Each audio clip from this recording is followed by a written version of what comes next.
Hello, everyone. Welcome back to another week. Yeah, another one of the Chaos Ball podcast. Thanks for tapping in this week. If you can tell by the title, I hope so, because you clicked on it. I'm not really going to be talking about the Major League team, the Seattle Mariners, this week. I don't really feel like it. I feel like I deserve a week where I don't need to talk about them. And I just don't really care for it. They just got trounced by the Twins in a game that started at 11 a.m., which was too early to be that disappointed at the Seattle Mariners. So this week, I will be focusing on what's been going on in the minor leagues. We're about a month into the minor league season. I want to take some note of how our top prospects are doing, give some breakout guys this year, and then overall state of the minor league teams. One thing, Aubrey Graham, if you are listening to this and clicked on this episode, no, it's not minors in that sense. This is about minor league baseball players, so you can click out of this episode, you bozo. Without further ado, let's just get into it. This episode, I think I'm going to title it Checking In with the Minor League Mariners, so it's going to be less Rainier's focused. If I have time at the end of the episode, I might mention what's going on in Tacoma, but this is a lot more focused on AA and below. And I'll go over team performance overall, which I don't really care a whole lot about unless they are destroying everyone in their path like the Modesto Nuts this season. Otherwise, minor league team performance it's fun when they do win, but it's more kind of about the individuals. But if your minor league teams are winning a lot, that's a general indicator you have some talent down there. And then I'm going to go over the performance of the top prospects on those teams. And I'll say top prospects, and I'm talking about the top 10 in the Mariners system according to MLB.com. And I'm going to mention other guys who are having great starts to the year, who are just outside the top 10 or not even on the top 30. But when I say top prospects, I'm talking about the top 10. So, and then I have a offensive breakout player of the year so far and a pitching breakout player of the season so far. So, and these guys fall in that same category. They're outside the top 10. So last year, I guess Lazaro Montes last season he was probably a breakout player of the year in the minors. He's now the, I think, 4th overall prospect in the system, jumping from 12th last year, even more so. And he was on my team of the year, minor league team of the year. Luis Suisbel was probably even more technically the breakout player of the system last year because he wasn't even on the top 30 going into last year. He's barely on it this year, but he jumped right on that thing. Whereas Lazaro was closer to the top 10. So breakout in the sense is just a guy that's not really on a whole lot of people's radars. And yeah, so that's what I'm going to do. Another thing to preface, there's about a month worth of sample size here. So 20 to 27-ish games. I deem that enough to talk about these guys. I mean, it is the start of the season, plenty of season to go, much like the Major League Ball Club. But I think it's fun to just take a look at the minors. I'll probably do this once more in the middle of the season, and then obviously my minor league team of the year, which I do really enjoy doing at the end of the year when the minor league season wraps up. And these stats are as of Thursday, May 9th. That is when I'm recording, the day they got destroyed by the Minnesota Twins, the Seattle Mariners did. And I'm going to start with the Arkansas Travelers, the AA team, and go down from there. So I'll go Travelers, Aqua Sox, Nuts, and then one notable from the very early rookie ball season that just started this last week. So, and I'm saving the best team for last. So you better listen all the way through so I can really wax poetic about the 2024 Modesto Nuts. But we'll start with the Travelers. Travelers have started off the season pretty well, 16-12 in the Texas League of AA baseball. They have a 16 run differential, scored 147, given up 131. 131 is a really good mark. That's one of the better ones in the league, giving up runs. And this is kind of where their pitching lab is, so it's not super surprising. And there's a few top prospects on this team. Many of you will be familiar with these top prospects. First one I'll be talking about is Tyler Locklear, who is a 23-year-old. He's been playing predominantly first base down there, and that's probably his position long-term, but he does play third base too, so I think long-term he's probably a first baseman with emergency third base in his repertoire. A second-round pick in 2022. He's the number 8 prospect in the Mariners system right now. He's killing it. to start the year. He is 6th in the Texas League in OPS with a 926, 5th in OBP with a 426, and his overall slash line is 300, 426, 500 on the dot. 4 home runs, 17 RBIs, a really healthy 14.6% walk rate, 22% K rate. And he's like putting pressure, I feel like, a little bit on the big league club to like maybe aggressively promote him because Ty has been so poor. I don't think he's at that level just yet, but I feel like we could be seeing him skip AAA in some capacity if Ty keeps trending downward like he kind of is. And if Ty, like if they're not going to make a trade until close to the deadline for a potential first baseman, like Tyler Locklear has shown you since drafting him, he's improved every year that he might be capable at some point. Maybe this year's not the year. And like I said, that would be an aggressive promotion. If he keeps hitting like this, I would still feel okay with it just to give it a shot. I think it'd be worth trying if Ty continues like that too. So we'll see, but he's been rather impressive. And then another top prospect that the country of Britain knows pretty well, Harry Ford, still so young. He's 21. He's been playing a lot of catcher in AA. There's been so much talk of if that's his position long term or not. They're just going to play him at catcher until he proves he can or can't do it. Obviously, first round pick in 2021. He's the number 2 prospect according to MLB.com in the system. Right now, having another good start to their career, kind of doing what he's done so far in his minor league career. His OPS is 14th best in the Texas League, 856. He's 5th in walk percentage with 18%. He's really shown that since he got drafted. His eye at the plate is super impressive. He is slashing a 247, 402, 454, 4 home runs, 11 RBIs, and 7 stolen bases as well. That 18% walk rate, almost a 20% K rate as well. That's pretty healthy. Leads the league leads catchers in the Texas League in OPS and home runs and stolen bases. And his defense appears to be coming along. I mean, he's still good at throwing guys out. I think that's at least what his bread and butter, I would say, has been so far. I don't know. I hear scouts say have differing opinions on his defense, to be honest with you. Like, maybe he's just not a great receiver and not a great framer in the future, but can really throw guys out, which if MLB employs the challenge system or an automated strike zone of some kind in the future, that would play to Harry Ford because that would kind of devalue framing a little bit and put a little bit more emphasis on throwing guys out. So it could be best for him long term. But he's such an interesting makeup for catcher. I've compared him to Mookie Betts multiple times in terms of athleticism and body type, just because he has 7 stolen bases, 4 home runs, and he gets on base at a crazy clip. He's really fast for a catcher, super athletic. Like, I think that's why he's still such a highly ranked prospect, despite doubts of his catching ability, is because if he's not a catcher long term, once he makes it up to the big leagues, like corner outfield, second base, first base, all of that is in his sights because he's just kind of a freak athlete. So Harry Ford continuing to just do what he's been doing, and I think he'll be down there for a while this year, but he keeps putting up these numbers. He's going to be knocking on the door soon. And the third and final, like top prospect down here in Arkansas is Cole Young. Many of you are familiar with Cole Young. He is the number 1 prospect in the system after a great year last year.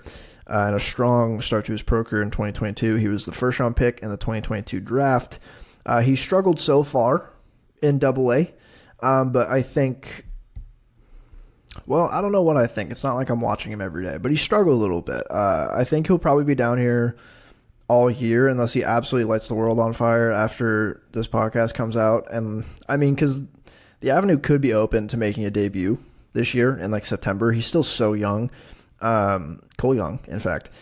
But he struggled so far in AA, and that is to be expected. I mean, he hasn't played at this level just yet. He killed it in the low A and high A in the past couple of years, but so far he's struggling a little. He's slashing 243, 325, 324, 649 OPS. That's not great, especially just in the slugging department. That's not ideal. Again, he's still so young at the level at 20 years old. Like that.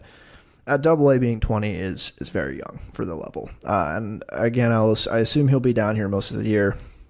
Like with JP and Jorge Polanco at the major league level, it's not like they are rushing to get him up this year to play shortstop. He's the number one prospect in the system for a reason. I think his hit tool is what really stands out to scouts. I think there's expectations, obviously, with most guys, like with most young shortstops who come up with a good hit tool and not an amazing power grade. It's like he's already added plenty to his frame, but as he continues to add more, it's like, will he hit for power / will he continue at shortstop? Once a shortstop adds more to his frame, often it's like their defense falters, their range is limited, and they go at second base, which is not the end of the world, but it's the hit tool that's his bread and butter. He's supposed to be pretty good in the field and a solid runner as well. It's kind of an all-around good player with a good hit tool, but hopefully he gets back on track. The one thing that he is doing well this year is putting the bat to the ball. Like I said, contact ability. He has a fairly modest, like mediocre 9.5% walk rate. But he's 10th in the Texas League in strikeout percentage, 10th lowest at 15.9%, which is great. So that is at least like something to hang your hat on for him, is he's playing to his best strength currently, although he's not hitting the ball particularly hard, I guess. It seems. We don't have StatCast data for the minors, so harder for me to do a huge deep dive on these guys statistically, but it's so early in the season too. I think he'll be fine. And some other position players that you might know performing well who aren't necessarily top prospects. Hogan Windish, who is 24. He's a second baseman. He was a 7th round pick in 2022. He's not on the Mariners' top 30. I did mention him last season with Everett, and he was on the minor league team of the season, the team of the year at second base. He had a little breakout last year in Everett, and he's been hitting really well so far in AA. He's slashing .285, .392, .493. That's good for an .885 OPS. And he has an impressive 18.5% walk rate, which is 3rd in the Texas League. He has played predominantly second base this season, but he's played a little bit of first, third, and DH this year already as well. So seems like a second baseman who can play maybe third base, first base as well, pretty healthily. And then the other position player at AA I wanted to mention, who is also on my 2023 minor league team of the year, Spencer Packard, who it's felt like he's been in the system forever, but it's only been 3 years. He plays corner outfield, left field mostly this season, and DH as well. He's a 9th round pick in the 2021 draft. He's also not in the top 30 on the Mariners list. He has just continued his great year. Not great year. He's continued his, breakout. I mean, he had a really good year last year, and he's continued it this season. He's slashing .288, .447, .404, .821 OPS. Super impressive approach at the plate. He's seventh in the Texas League in OBP, and a very impressive 16.7% K rate, right behind Cole Young, which is good for 14th overall in the Texas League. I think Packard is one of the guys that comes to my mind when you don't think of one of the Mariners' top prospects, but he's just kind of been solidly improving since getting drafted in the corner outfield, and I feel like long-term, his big league outlook might just be like a close to league average player, maybe makes an all-star team, but he just looks like a good hitter. I don't know if there's a tool that stands out about him. Maybe it's his eye, but he just looks, and his stats back up that he's just like a solid hitter at the plate, which is nice. And then on the pitching side in AA, there's a couple guys to note. There's less since the Mariners they've depleted most of their top pitching talent. A lot of these top prospects are position players, so like Cole Young, Harry Ford, Tyler Locklear, all down here. And then there's 3 guys I want to mention. One of them is the absolute breakout pitching prospect of the season right now, who you might know, but I'll talk about these first 2 guys before him. These 2 are having fine years. The first one, Juan Mercedes, right-handed pitcher. He's been in the system for 6 years now. He was signed out of the Dominican Republic. He's 24, not on the top 30 list, but So far this year, he has a 3.8 ERA and 23 and 2/3 innings pitched and a 1.1 WHIP. He is second in the Texas League in strikeout to walk ratio, 7.33, which is great. 8.37 strikeouts per nine, which is good. Like, that's, I think, top 20 in that league, but his 1.14 walks per nine is second in the league, which just clearly commanding the ball really well on the mound. And then the other guy, Reed Van Scotter. I think it's Van Scotter. I want to say Van Scooter so bad, but there's only one O in the name. He's a left-handed pitcher. He's 25. He was the number one starter in the system last year, in my opinion. I mean, it was, I'm pretty sure, just at Everett, maybe a little bit Modesto, but ended at Everett. He was the number one starter on my team of the year, minor leagues last year. He is right now the 30th ranked prospect in the system. He's a fifth-round pick in 2022 draft. Just such a great rookie campaign in Everett. And then it's just been solid in AA this year. 31 innings pitched, a 3.48 ERA, and a 1.16 WHIP. And a reminder, WHIP, walks and hits per innings pitched. How many base runners per inning, basically. And his ERA, that's 10th in the Texas League. So just really having a good start to the year and solidly, probably making some improvements to his arsenal since having a good season in A-plus ball last year. And then the pitching breakout prospect of the season by far is Logan Evans. This guy right now is on one. He is 22 years old. He is a right-handed pitcher. He is the belle of the ball right now. He is the talk of the town, particularly like on Mariners Twitter. He is the absolute talk of Mariners Twitter right now. And a good reminder. It's not a sponsor or anything, but Mariners Miners on Twitter. Again, I've shouted them out multiple times on this podcast. It's one of my favorite accounts on Twitter. They're so good at documenting anything and everything that goes on in the Mariners minor league system. So give them a follow if you're interested at all in the minor league stuff. And I hope you are if you're listening to me currently. But Logan Evans, he was a 12th round pick in the 2023 draft. He is the 19th ranked prospect in the system right now. And I'm sure like a midseason update would have him, or will have him much higher whenever the updates come out. He's killing it. It's looking like another pitching lab Dipoto era masterclass here with a 12th round pick. His first pro season, again, since he was drafted last year, and he put up some solid numbers in rookie ball and A ball, and it just is super small sample size. But after minor league spring camp this year, there was so much buzz around this guy. So this is still a breakout just because you haven't seen it before.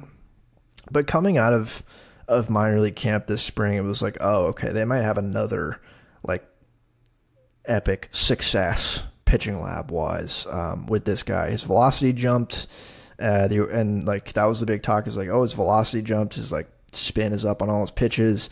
And the organization was just talking a lot about him. So still a breakout and a big one. Despite it being like, it's his second pro season. So yeah, it's a huge breakout.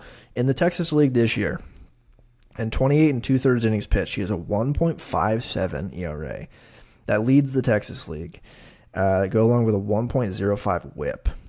He's just been phenomenal. And it's the numbers that are impressive, but it's just watching him, just like watching the highlights from these games, it just looks really good. Everything about it just looks great. Really excited about him. I feel like similar-ish to Brian Wu in terms of like delivery and arm slot. It's kind of from the right side. It's kind of, I don't know. The delivery is not quite as athletic as Brian Wu in my opinion, but the arm slot's very similar where it's coming in at a fairly lower angle. I just made a motion with my arm like you could see me, but pretend I'm throwing like Brian Wu. Or just go look Mariners Miners, search Logan Evans.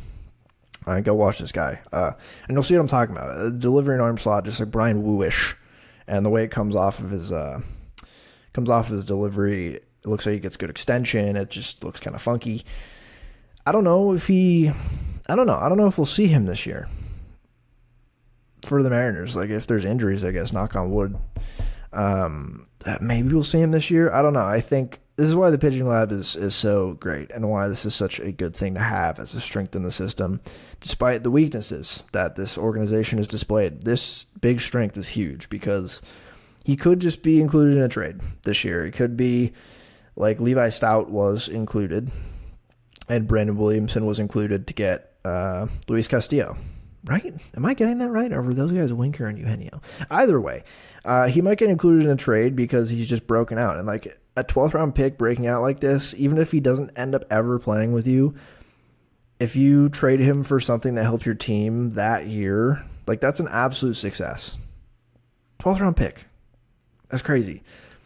Like if you can create a guy who might be good for you at the major league level, or just be a highlight of a trade package that directly benefits your MLB team, that's huge. That's amazing. So we'll see. We'll see with him. Because they still they're getting Brian Wood back, but they still have Hancock is now demoted again, but he will be the first to get the call if they need another starter. But we'll see with Logan Evans. I mean, I don't know. He's just having a really good start to the year. He's my official pitching breakout of the season, so it's exciting. And that's it with AA. That's it with the Arkansas Travs. So let's move on to the Everett Aqua Sox, one of the best mascots and logos, in my opinion, in all of minor league baseball. I might be a homer for that, but the Aqua Sox are awesome. I love I've gone to a few Aqua Sox games in my life, and I've loved every one that I've gone to. I was reading the wrong thing. Less to talk about with this team, to be quite honest. There's less top prospects here. I think there will be more soon, given the glut and insane amount of talent in Modesto right now on a minor league level below this one. But there's no top 10 prospects on this team. There's a couple that are right outside that I'll mention, but there's no out-and-out top prospect of the system on this team, and I'll just get started. There's less guys to talk about. The hitters, Ben Williamson, who is 23-year-old third baseman. He was a second-round pick in 2023. He's 15th on the M's prospect list. He's having a really good year. I didn't even mention how Everett's doing. Not great. They're 11-17 with a +2 run differential. So, I mean, the Northwest League, it's tough. You got Eugene, Spokane, Vancouver, the Hillsboro Hops, Tri-City Dust Devils. It's a competitive division, man. Okay, but Ben Williamson, again, 15th on the M's prospect list. He's 5th in the Northwest League right now in OPS with an 873, slashing overall, 321, 405, 468 with a home run and 21 RBIs. He only has one home run, but he leads the league in extra base hits with 13 on the season. So that's where that 468 slugging is coming from. It's less home runs, more gap power, maybe, but really good start to the year for him.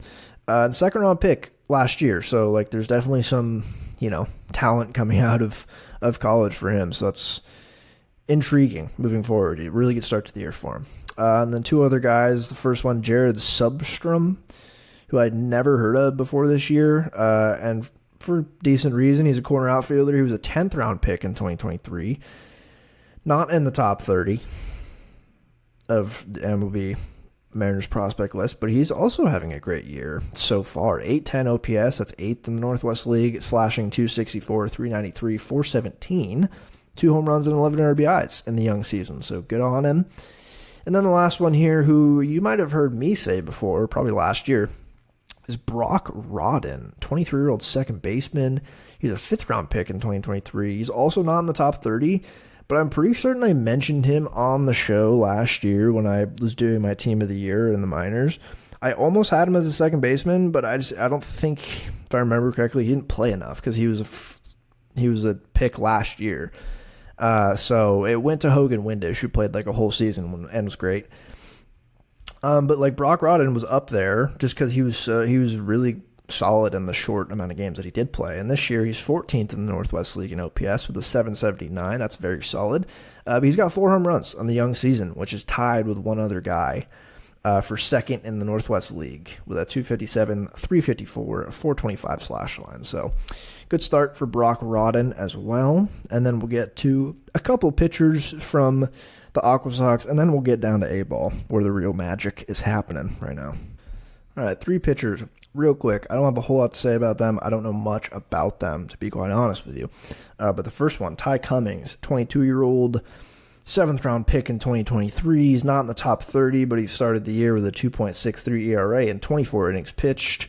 The next guy, Ryan Hawks, 23-year-old 8th round pick in 2023. Also not in the top 30 prospects, but a 2.66 ERA in 23 and 2/3 innings pitched. So a really nice start to the year. And then Michael Morales is the guy I did recognize. He's a 3rd round pick in 2021, and he's the number 12th ranked prospect in the system right now. He's a 3.66 ERA in 32 innings pitched. I recognized him from last year and honestly the year before, looking at prospect team of the year. So he's having a pretty solid start to the year, and he's the 12th ranked prospect in the system. So there's some hope there, but that's all for the Aqua Sox. Now I'm gonna get into what the Modesto Nuts are doing to the California League. This is A-ball. So this is the lowest level of, well, I mean, it is. There's lower levels than this, and the lower levels are like short seasons. So like Arizona Complex League, Dominican Summer League, that type of stuff, or like just like rookie ball, which is rookie ball. Yeah. So this is the lowest professional league. I don't know why I'm like pussyfooting around that. It's the lowest professional league in the minors. There's so many top prospects on this team, and they're really all hitting prospects. The pitching has been solid too, but like I'm only going to mention like 2 pitchers because none of them are really top prospects, and I'll wait till they get to the lab before really making my determination. But the hitting down here has been absolutely absurd. So right now, and they just won again last night, like 10-2. They are 21-6. That's first in their division, which is the Cal League North. The closest team to them is in the Cal League South, Rancho Cucamonga, 16-11. And then the one that's closest to them in their division is Fresno, which is 15-13. So they're kicking everyone's ass. They have scored 221 runs and given up 110. That's 111 run differential. And I'm looking around at the rest of not just the California League, but Single A as a whole. And there's a lot of teams in Single A. There's 3 leagues. And I think there's like 10, there's like 25 teams or something like this. 111 is by far the biggest run differential, like by like twofold. The closest to them is Fresno in their division in the California League with 31. And then the closest of another Single A league, let me just verify this here, is a plus 58, which is in the Carolina League North. The Fredericksburg A-ball team is 58 run differential. That's the closest in Single A. 111 run differential in 27 games. That's absurd. And so 110 runs allowed is really solid, but there's teams around Single A that are close, and there's a couple teams that are lower than that in terms of runs allowed.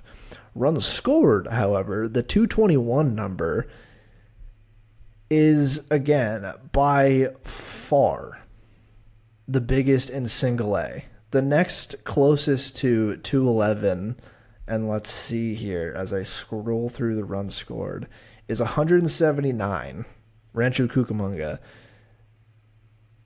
That's like 40 runs. That's like 40 runs of differential. That's 42 runs of differential. They have been mashing. They have 9 guys in the top 25 of runs batted in the California League so far. They are just mashing. Absolutely mashing. And I'll start. I only have 2 pitchers to talk about from this team, and I'll save them for the end. I'll start with the hitters, and there's a lot. There's a lot of top prospects and some other guys who are mashing right now too. The first one I'm going to talk about is the hitter breakout prospect of the year so far on this young season. I'd never heard of him coming into this year. I don't think many people had. His name is Caleb Cali, which, for one, absolutely electric baseball name, I must say. He has been playing third base for this team. He was a 16th round pick in the 2023 draft. And he's not in the top 30 of their prospects. I've never heard of him. He's a 16th round pick. Like, This goes deeper than I even like follow, and I'm pretty in deep with this stuff. He's on one to start the year. He is 22 games in to the season. He's played 22 games. He leads the California League in OPS with a 1,103 OPS. He is slashing a crazy, absurd 376, 491, 612 with 2 home runs and 20 RBIs. He leads the league in extra base hits with 14. His teammate Lazaro Montes is right behind him with 13, and we'll get to him. Just insane. That's an absolutely absurd start to the season. I don't think he's going to put up that the rest of the year. Maybe he will. His BABIP is a 492, which is kind of absurd. And, maybe that'll regress, but maybe he's just hitting the ball so hard that nobody can field it. No, 492 is crazy, but he's clearly got something going on. He's the early breakout hitter candidate, and he's just been mashing. And like prior to the year, you looked at Modesto, and it was pretty clear Modesto and Arkansas are probably going to be the most talented teams in the minors, and you could probably be like, okay, Modesto is going to probably be the best team, at least to start the year. And that's been true. And you add this guy who has an 1,100 OPS into the frame with all these top prospects, and you get the 111 run differential. You get generational numbers that this team is putting up. So Caleb Cali, maybe a name to remember down the line. And I'm going to be monitoring him all year to see if he continues this shit, because it's absurd. But now we'll get to the top prospects, and there's like 6. There's like 6 top prospects on this team because they had so many draft picks last year. And I'll just go like from prospect ranks. We'll start with Colt Emerson. Colt Emerson, 18 years old, shortstop, second base, first round in 2023 draft. He was the first pick of the Mariners' 3 high schoolers last year. The number 3 ranked prospect in the system. He has only played 14 games this year, which is about half of their games. He's been dealing with an oblique strain. I think he's getting over it soon, but we've talked about obliques. They're finicky with baseball, especially. Obviously, they're not going to rush him back. But he was really good in those 14 games, and he started he started his pro career coming out of the draft hot, like a hot fire last year. He hit rookie ball, he lit it on fire. They promoted him immediately with, I think, Ty Pete to Modesto, and they went on their playoff run last year in A-ball, and he contributed a lot to that, which earned him like insane top prospect honors coming into this season. I mean, he's the number 3 in the Mariners system, and I think in the top 100, where is he at? I think he was very aggressively placed on a couple different lists. He was like a consensus top 50, I believe, when in like Baseball America, Baseball Prospectus, Fangraphs. Yeah, he 52 in Baseball America, 50 in Baseball Prospectus, and 87 on MLB.com. And I think Keith Law had him ranked in the mid hundreds as well too, or mid like 50s. So for an 18-year-old who just got picked, obviously he was a first-round pick, but like the way he started his pro career was very impressive. And so those 14 games he did play before getting hurt, he was quite good. He was quite good in those games. He slashed 304, 444, 464. That's a 908 OPS before getting hurt. So hope he's back and playing, but obviously they're not going to rush him. But I think they've got something there in Colt Emerson for sure. And then we'll go to the number 4th ranked prospect in the system, Lazaro Montes, another Mariners Twitter beloved. Outfield / DH. He's played predominantly right field this year. He signed out of Cuba. Man, he can just mash. Like, he broke out last year in his first season stateside. He just hasn't looked back.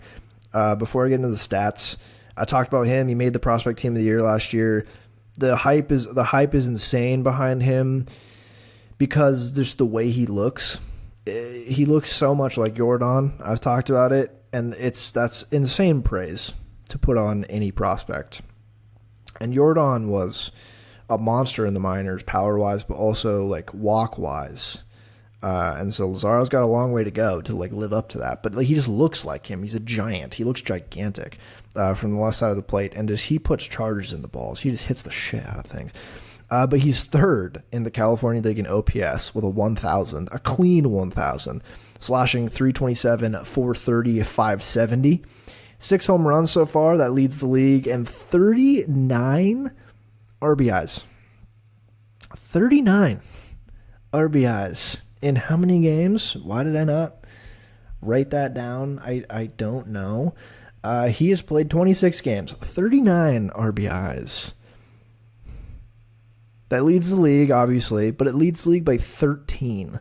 The next highest is, 26 by Jake Geloff, which I think is Zach Geloff's brother. And as I said, the Modesto Nuts, they just knock runs in. Again, they have 9 guys in the top 25 in the league in RBIs. So Lazaro, boy, just maybe he ends up in Double-A at the end of this season. Again, this is still A-ball. I think he's going to be in Everett soon, probably, the way this keeps up. Man, it's hard not to get excited. It's hard not to get too excited about his like long-term future with the team. I have to really calm myself down talking about him, but I'll move on. To the next 2 top prospects, the 6th and the 7th, which are the other high schoolers that were picked last year by the Seattle Mariners in the first round. Johnny Formello, the first one at 19, outfielder, probably corner outfield guy. Again, first round in 2023. He's hitting fine so far. Down here, he's slashing 247, 415, 370. That's a 785 OPS. That's fine. He's 19 years old. That's young for even A-ball, to be quite honest. But a lot of the first-round picks are down here, too, who are that young out of high school. The 415 OBP is pretty impressive, though. That's really, really impressive with an 18.9% walk rate. That is 11th in the California League. And 10 stolen bases, too, from Farmella, which is really impressive. That's 2nd overall so far in the league. And then Ty Pete, the other shortstop that they drafted, who has played a lot of shortstop and third base down there. I think when Cole Emerson is, I don't know. I think they'll move it around. I've seen some Cole Emerson second base, Ty Pete shortstop, Cole Emerson shortstop, Ty Pete third base. These high school shortstops, again, you never really know if they're going to make it to the bigs as a shortstop. A lot of them end up being corner outfielders, second baseman, third baseman, whatever. But he, similar to Farmella, pretty modest numbers so far in A-ball. 255, 371, 388 slash line. That is a 759 OPS. Pretty solid, 15.5% walk rate, 6 stolen bases. The thing about Ty Pete, one, he's still 18, too. He is so young, just like Cole Emerson. And the thing about Ty Pete, I think out of the 3 guys they drafted, and I talked about this after the draft, I believe, his swing is beautiful.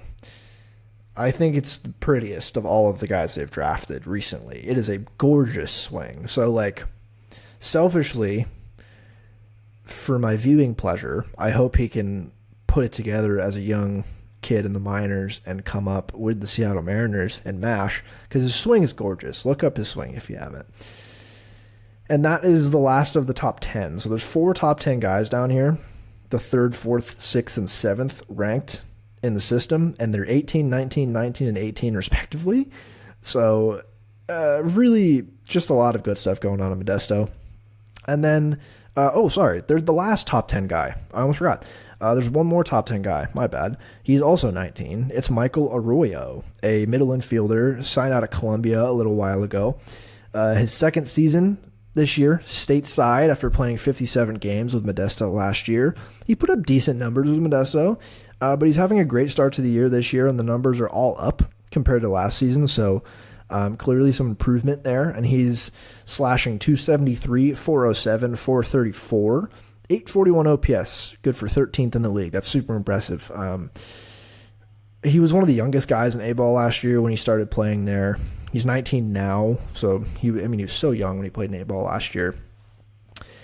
And I remember when they signed him as an international prospect. There's a good amount of hype behind Michael Arroyo, and he's the last guy, the last top 10 guy on this list. I prematurely said that, and he is number 9 on the Mariners' top 10 right now. So the other 2 hitters that are worth noting that are still, they're not top prospects, but they are hitting really well, and one of them is a 13th ranked prospect, but not this guy, Luis Suispel. I mentioned him earlier.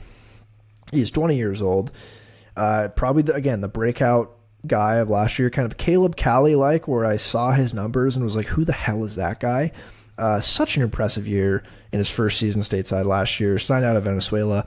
He is now the 28th ranked prospect in the Mariners system, and if he keeps hitting like this, he was not on the top 30 last year at all. He's now the 28th. If he keeps hitting like this, he's cracking the top 20 with ease by the end of this season. He's slashing 317, a 403, 490 with an 893 OPS. That's 10th in the California League. Clear projectable power with this guy. And he hit for a lot of power last year. And this year he has, 2 home runs and 11 extra base hits and 21 RBIs. Just, again, kind of out of nowhere, this guy just came up and was like, hey, I'm going to mash for the Modesto Nuts. He was part of their really good offense last year. He is so far part of their really good offense this year. And he's pretty big. I think he's like 6'2", a lot of power left to be put on that frame. And he's a switch hitter as well, too. I don't exactly know what his splits are and like what scouts think of him from the right side or left side of the plate, but switch hitting power first base is interesting. So that's Luis Suispel. And then the last hitter on this list, Aiden Smith, who is outfielder, 4th round pick in the 2023 draft last year. He's the number 13th ranked prospect on the Mariners system, so a good amount of hype with him as well. He's been playing center field and left field for the Nuts this season. I don't know exactly what his defense is supposed to be. I know it's graded out pretty well at a 55 with a 60 arm. And he's supposed to be pretty fast and have a good hit tool. And he's pretty tall. He's 6'2". So no slouch here. And he has a very solid slash line to start this year. A 258, 365, and 433 to 798 OPS. 3 home runs on the year with 7 stolen bases. So a good display of speed. And man, that's what, 1, 2, 3, 4, 5, 6, 7 guys, 8 guys. It's like their whole offense basically is just absolutely mashing right now. If you live near Modesto, go to see the freaking Nuts. They're killing it. And then the couple of pitchers I did want to mention having good starts to the year for the Nuts.